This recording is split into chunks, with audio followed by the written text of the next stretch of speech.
Hi and welcome to True Crime, a channel dedicated to the dark underworld of criminal activity carried out by gangsters, mobsters, cartel leaders, and others. Let's get started.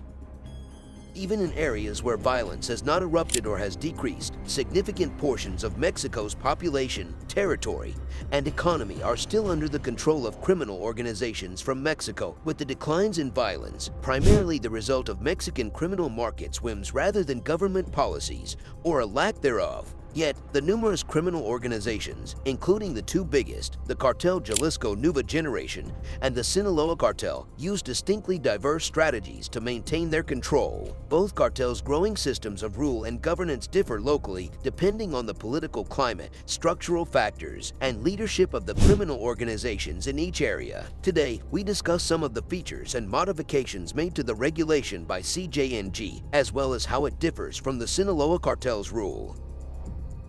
Whether legal or illegal, capturing the whole vertical chain of an economy and industry is a vital component of the Sinaloa Cartel's strategic modus operandi. Contrarily, CJNG has frequently preferred to take on the role of a tax master and occasionally franchise licensor, taxing all local enterprises without first attempting to gain full authority over the entire vertical chain of an economy.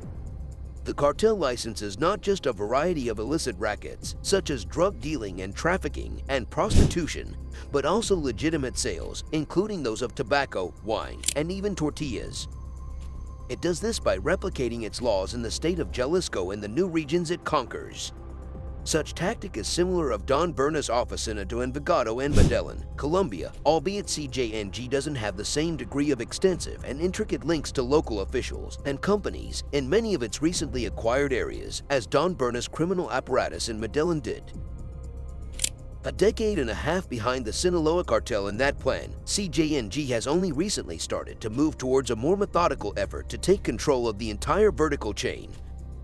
Taxation only may appear to be less oppressive and less difficult for local businesses and communities to adapt to than Sinaloa's regulation, but it isn't for two reasons.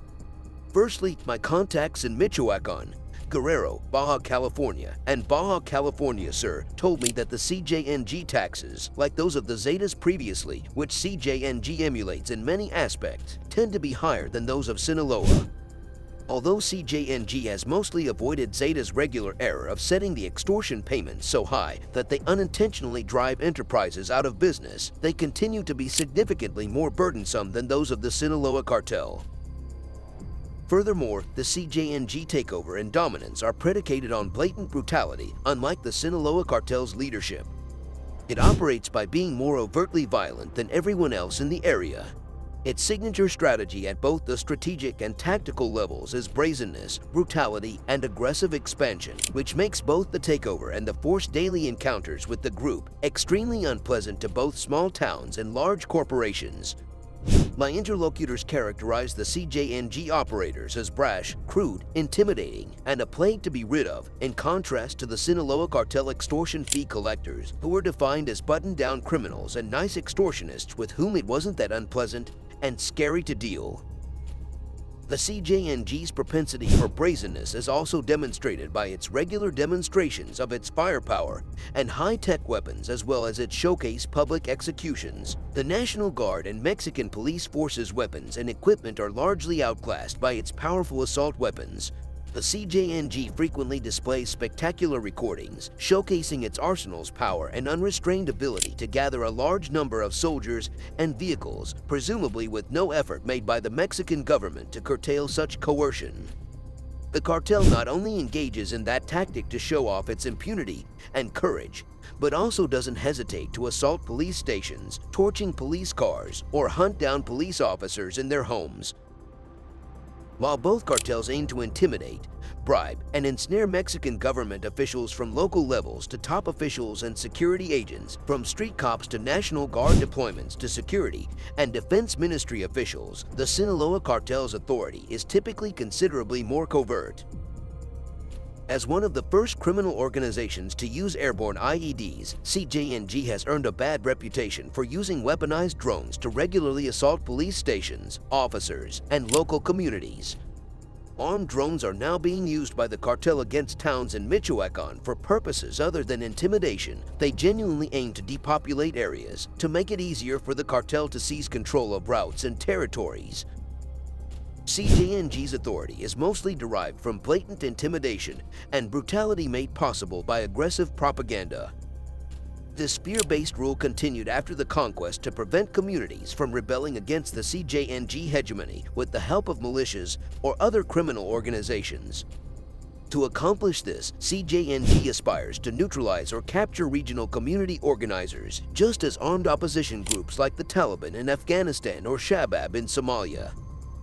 Primary targets in the struggle for power between CJNG, the Sinaloa Cartel, and regional organizations like Carteles Unidos in Michoacan are local educators, medical professionals, and clergy.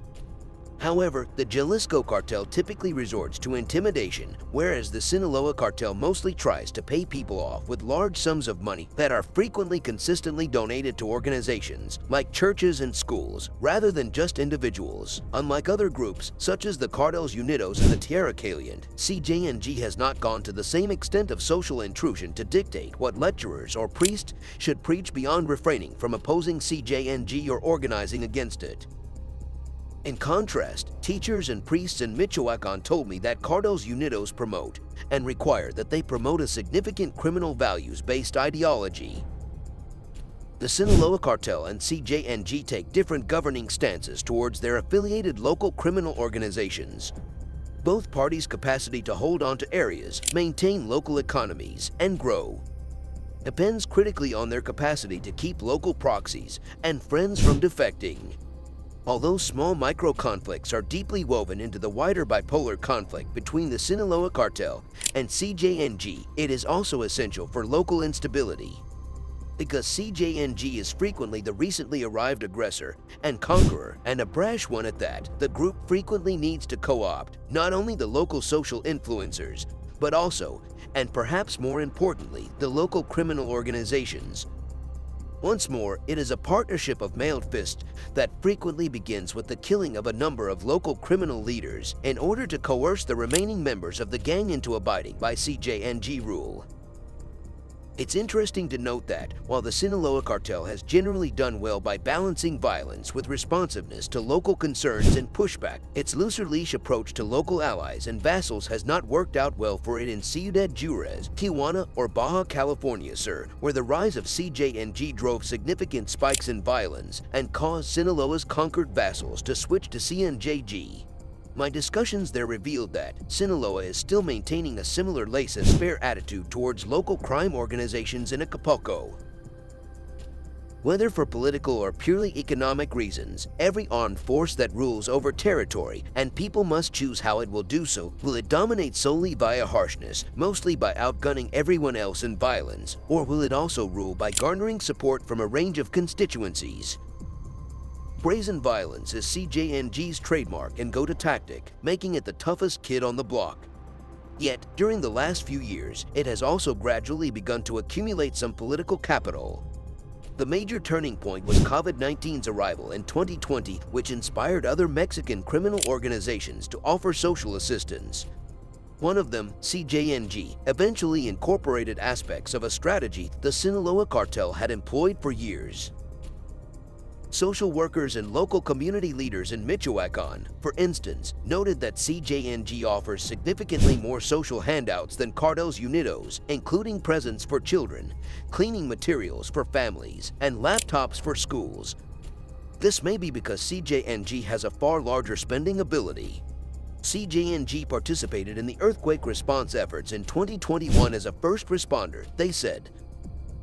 I was informed by professors at Morley's higher education institutions that the cartel has hired not only unemployed chemists and engineers to cook and transport its meth and fentanyl, but also social science graduates to conduct surveys for the cartel about social needs and desires in the communities. In an interview with me in October 2021, a community organizer from Michoacan described the development of the CJNG strategy as following a trajectory from violence through sympathy to dependence. First, they entered with a lot of terrible brutalities. Yet they also tried to foster love inside the communities. In essence, they said to the locals, "Your life depends on us. We are owed your life." Tragically, the locals arrived to believe them.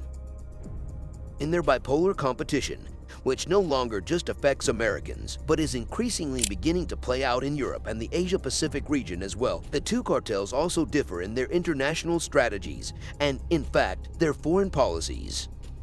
This is the topic of yet another upcoming column of mine.